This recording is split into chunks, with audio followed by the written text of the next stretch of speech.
So what can parents and kids expect with their first day coming in, or maybe the first 2 days before the first day? I mean, there's a lot going on. What are they going to be experiencing? Well, that's a great question, because I know our parents and families have a lot of questions because the last 2 years have been so unusual. The last 2 years, we haven't allowed parents to walk their younger kids into class on that first day.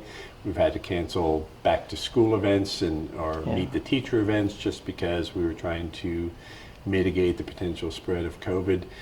This year, we're going to try and resume normal operations, which means that parents are invited back into our buildings to participate in those beginning of the year activities. We're anxious to have that. We know our parents are our partners, and we love the fact that we can kind of restore those relationships that we've all become accustomed to. And so that's a big piece of it, in that it's going to look and feel, we hope, a lot like just regular school, like we started 3 years ago, believe it or not, a long time ago. But that's then moving forward, really, trying to really focus with our teachers, building relationships with kids, helping them again become comfortable in school, because we've had kids, if you look at a pre-K or a kindergarten kid and how that disruption has affected their learning over the past few years, we need to spend the time to really build relationships, help teach kids how to do school, the rules, procedures, protocols to run school effectively, and make them feel like we want them to feel, which is supported, accepted, and valued here at school. And so I know that'll be a high priority for our teachers, is really setting the stage early on that this is school, and I'm here to support you and be your teacher and take care of you while you're here. So we're excited about resumption of kind of normal operations around here. And what's going to be different for these returning kids? What are they going to see that might be new? Well, our parents, we've been trying to communicate over the past few weeks just some of those changes, some of the new things, so that they're prepared once our school doors open here in a couple days. But a big one, if you're a high school student, is we've started construction of our new academic building on the high school campus, and that was due to passage of our bond issue back in February of this year. It's a $70 million project to build a new 200,000 square foot state-of-the-art academic building, so we're obviously very energized about that, but it's also going to require a lot of patience and grace on the part of everyone, our parents, students, because it's going to inconvenience people, because it's right there on the existing campus. We've got that construction area fenced off, but it's going to be tricky getting people in and out, getting our buses in, getting our parents in, getting students in and out. So the information that we're sharing with parents will hopefully streamline that, but again, it's just a plan on paper, and we haven't put people into it yet, and so we're going to make changes as we need to in order to have that run as smoothly as possible. But it's just part of the pains associated with the growth. Last year, Bixby grew almost 12% in terms of student enrollment. We gained over 700 kids. This year we're gaining a couple hundred more. So this is a fast-growing community, and we're building a lot. Our new West Campus, which has only been open 2 years, opened the 1st August of COVID, is already at capacity. So we are in the process there as well of adding 20 additional classrooms to that facility to accommodate the future growth that's happening there. So that should not be as disruptive to the flow, just because we're adding on to an existing building. But for the most part, those projects, we're going to try and minimize the disruption. You asked about child nutrition. That is a change that we're communicating with our parents as well about. For the past 2 years, due to extra federal stimulus money, we've been able to offer free meals to every single child who attends Bixby schools. Well, that's gone away, and so now we're back to the old set of guidelines where students need to qualify for free and reduced lunches. So we're, again, encouraging our parents that if they qualify, they need to complete the appropriate paperwork, get that turned in so that we can serve their kids here at school. Technology-wise, we're in great shape. I think one of the possible positive outputs of the COVID, or working through that, is many of our teachers have really expanded their comfort level with technology. The idea of doing a Google Meets and having your class through a screen was so foreign just a few years ago. But now, if things, if we have a breakout again of COVID and we have to pivot to distance learning for a short period of time, we'll be able to do that much more seamlessly than we did before. We're hoping that we don't have to exercise those skills anymore, but it is kind of the future in terms of how we integrate technology to make learning and teaching more meaningful and engaging for kids. So those things will change. In terms of curriculum, really no significant changes. We really focus on teaching content standards, making sure our students have the skills and knowledge to be successful in whatever they choose to do after here. But we also are focused on our strategic plan, which is developing critical thinking and problem solving and communication and creativity and curiosity. And so as we move more into that strategic plan, we want our teachers focused on creating those type of learning activities that help students generate that and become lifelong learners. And so that's been our goal for the past few years. It's been disrupted a little up and down over the past years, but we're ready to get started. Walk me through what you are telling parents about this construction. Because, I mean, say they're going to the school again, they're used to maybe a way of doing it. What's going to be different? What do they watch out for? The first day comes, who's going to be out there directing traffic, or will there be, how's that going to work? Yeah, we'll have as many people as we have available out there helping with that. We're going to have the lanes, especially at the high school, clearly marked. We'll be sending maps. We've got some drone footage that's going to accompany that, so it actually shows a vehicle traversing that specific route. So I would encourage parents, if they have any questions at all, to get out a day or two ahead of time, just drive that, make sure that they're comfortable. Because there will be a lot more cars on the first day of school. And then really just be patient. Let us work out the kinks, because we know there will be some, and we'll have to probably put in some more traffic guidance mechanisms, whatever those things may be, but we'll work out a solution. And I think the plan we have now will work for the short term. We know we've got to add additional parking for students, especially as more of our sophomores gain their license over the course of the next few months. But we've got a pretty good plan. Safety is critically important for us, which is why we've got the fences up and trying to limit the interaction between the construction crews and our student body is also something that we're focused on making sure. So hopefully, if I'm a high school student, I won't see any difference really in the building, in my classes, and the way things run. There'll just be some things I have to work around and learn to adjust to. To have that support from the community, what is that like? Yeah, we're enormously grateful. This is a great community. Our families have always been very supportive of our initiatives. At the same time, we know we're accountable for every one of those dollars that they approve. So we spend a lot of time making sure that we're spending those resources efficiently and effectively, but also developing the best facilities for teaching and learning we can possibly develop. And so I think when we start giving out some new renderings and showing what that new high school is going to look like, our community is going to be very, very excited. It is going to be a wonderful facility. I wish we could have it ready immediately, but that's not how things work. But certainly for this year's sophomores, freshmen, 8th grade, those will be the first classes that occupy this building in a couple of years. They should be very excited to be the first students in this building. It will truly be something unique and something that really exemplifies this community and makes this community proud. So we're anxious to continue work on it. Jumping on the accountability for every dollar spent and using it to the best of your ability in terms of the students. Explain to me, if there is, how's the personnel situation going in terms of having teachers, administrators, support staff? How has Bixby adapted to that, if you've needed to at all? Well, what people are saying about the teacher shortage and employee shortage, really, generally speaking, is very true. Even though we are very close to being 100% staffed, we have a couple, maybe 6 or 7 positions that we're still working 2 weeks prior to school to try and fill with qualified candidates.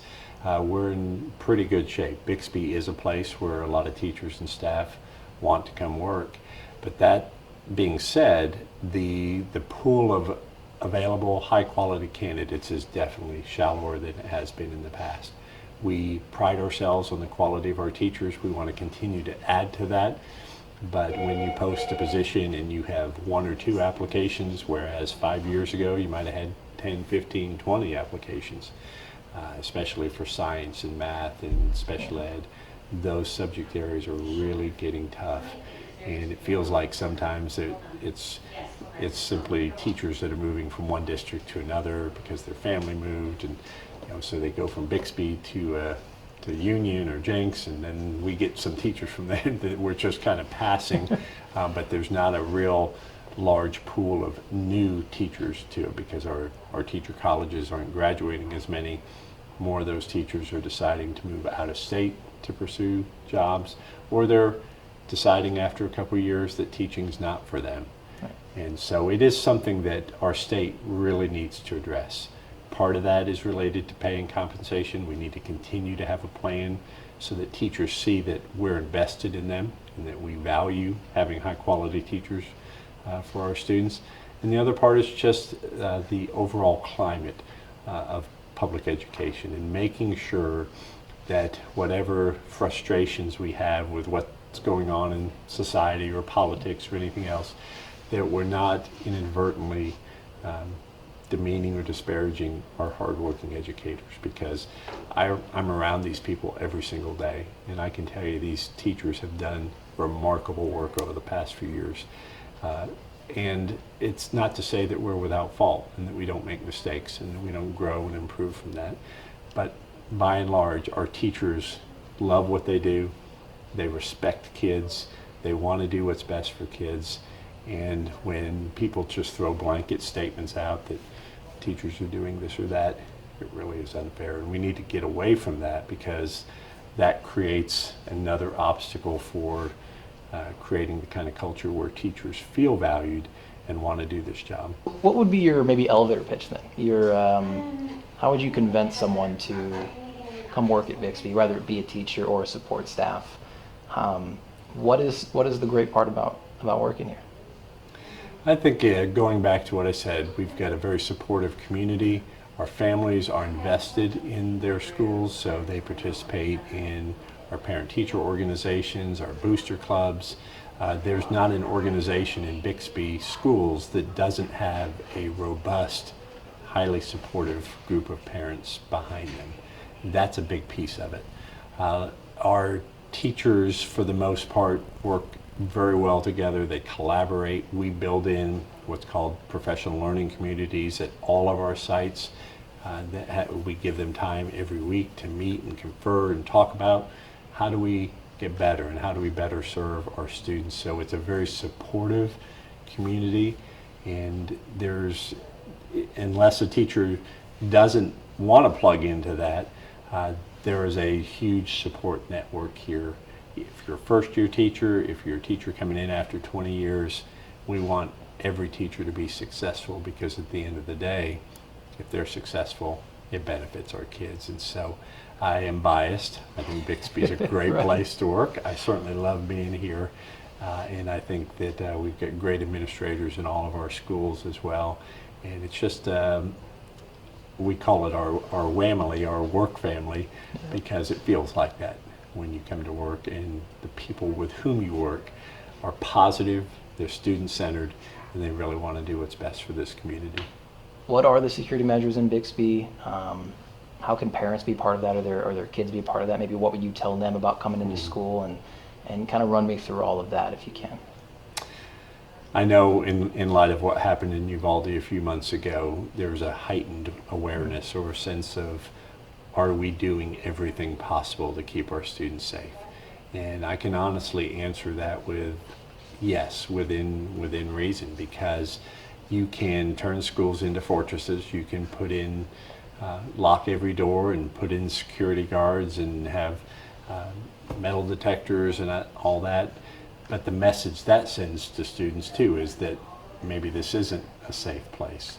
So many of the measures that we have in place are subtle, kind of behind the scenes, but they're there. There are security cameras throughout our buildings. There are security cameras outside of our buildings that monitor that.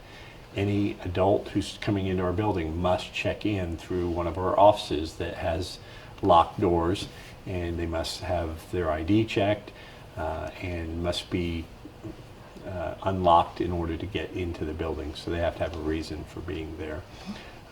All of our vestibules, once school starts, are all locked down. So it's very difficult for somebody to just walk in off the street and have access to our students. That's a big piece of it.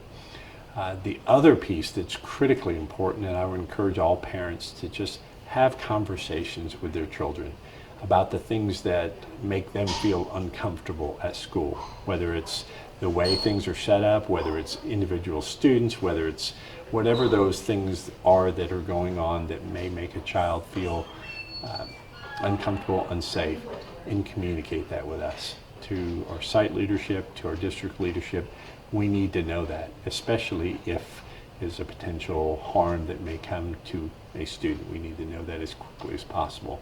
So communication is always critically important. We talk with our kids all the time about, if you see something, say something. Even if you're not sure if it's a big deal, just let us know, let us investigate and follow through on that. So communication is the biggest deterrent that we have. It's just staying in front of it, making sure that we're serving. Those most incidents of school violence involve a student who actually attends that school or attended that school. So we need to also focus on the emotional and mental health of our kids. And as we work with these kids, and if we detect that there's some challenges, we need to make sure that we've got the resources available to help that child work through those things in a more positive way and not through violence. I think on resources in kind of a different way, and maybe your opinion on this, but the governor has executive orders and a lot of different topics, but when it comes to schools, definitely having a superintendent's thought on it. This is the June 22nd one that he signed in relation to mission secure Oklahoma schools. There's a lot of different things on that, security checks, kind of a rundown of what could be better in some cases. Can you give me your thoughts on the Rave panic button app that's involved in that? We will be implementing the Rave panic button. We're actually going to secure a contract with a competing company about that. But when the governor signed this order, then we had to kind of pivot to this. I think those systems have value. It streamlines communication. It allows for a quicker response.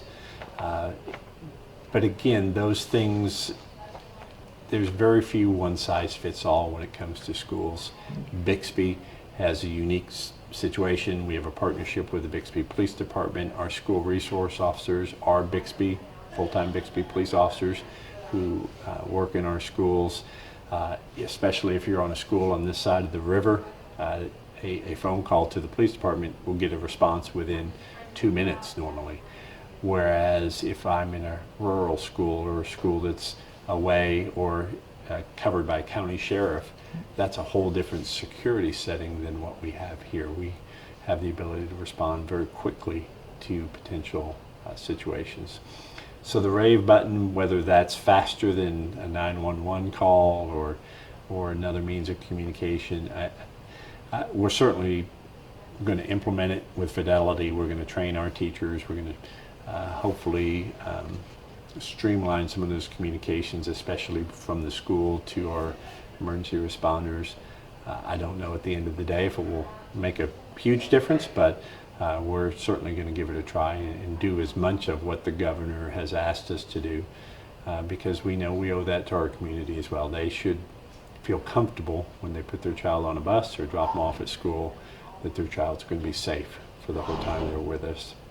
So kind of on that note too, the security assessments of schools and training, not specifically on the Rave button, but on just training in general for those kind of situations.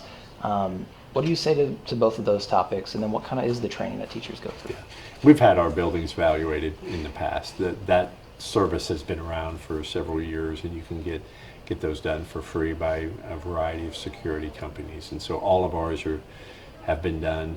We also have our SROs, like I said, who do those assessments all the time, and if there's things that we need to improve, then we make those adjustments as well. So I think, as I said before, these are ongoing conversations as technology improves, as new methods come out, as we learn from previous incidents what went well and what went wrong. Hopefully we're able to revise our procedures and make our schools even safer. I'll give you an example, not related to school violence, but to tornadoes.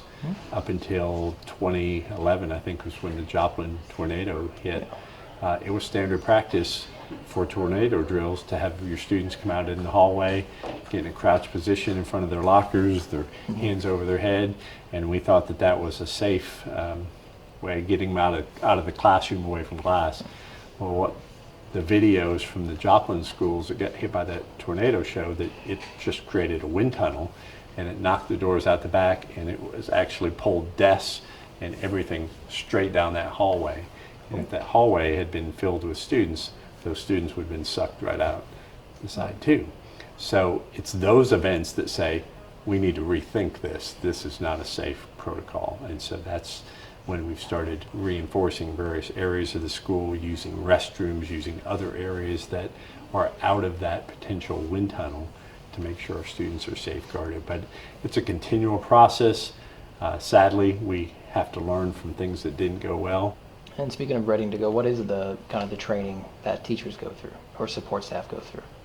Our teachers our schools are required to do a certain number of security drills every year. We also encourage our administrators to do other types of drills that are not staged or canned kind of drills. So do them at times when kids are in the hallway or at lunch, because that looks a lot different than locking down your classroom with the students already there. Because if they're in the hallway, you're going to have to grab students.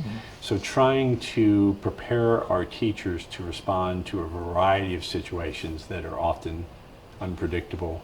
You don't know what things are going to happen. And then just working on those communications so that we're able to pinpoint where the incident is taking place, isolate the building, make decisions as to whether we need to have some students run, we need to have other students hide, we need to have other students fight. I mean, that's kind of the new protocol that we're working through with students. Those are difficult conversations, even with high school kids, because it creates that sense that there's something to be feared here. So it's a fine line between being prepared and overdoing it to the point where students feel like this isn't a safe place, especially with young kids. So you have to be careful about the words you use, how you practice those drills, so that they understand that this is just something we do to protect ourselves from those unlikely events, but we need to be as prepared as we possibly can. What does the future look like for Bixby? I mean, you have this new school that's coming up. Where would you like to see in 5 years? Is there any, do you have that plan? Do you guys have a 5-year plan? Absolutely, What does that look like for you? Well, our vision that we developed in our strategic plan a few years ago is to be a place where every single student who comes here has the power to learn, excel, and own their own future. And that feeds into our mission of igniting the potential of every child. So I think as education continues to evolve and we see different pathways for students, not every student who leaves Bixby is going to go for a 4-year degree. Some are going to go for a 2-year degree. Some are going to go to TCC or Tulsa Tech or OSU IT to get a certificate or a credential. So there are multiple pathways, and our job as an education system is to make sure that we're providing students with the skills, knowledge, and attributes that they need to be successful in whatever they choose to do. So we're focused, as I said, critical thinking, problem solving, being curious and creative, because those translate to almost any profession you want to do. We have no idea what these kids are going to, the jobs are going to fill. A statistic I share all the time is that for this year's first grade students, when they graduate from high school or college, 2/3 of the jobs that they will fill don't exist today. And we have no idea what they're going to be. So how do you prepare students? Well, you don't prepare them using the same model that they did when I went to school in the 60s and 70s. that model has to change and evolve so that we're truly equipping kids with the attributes necessary for their success in a rapidly changing world that it's hard for any of us to capture in our mind. 2/3 of every job don't exist Don't yet. exist because they're going to be automated. Artificial intelligence. Oh, don't give me that. Yeah. It's Automated the everything truth. in I know. technology. It is. Unfortunately, yeah. But there'll still be jobs for human beings. I know, because somebody right. has to do it, but there'll be Please. different jobs. Please, let's keep this one, and yours, and his, and everybody else's.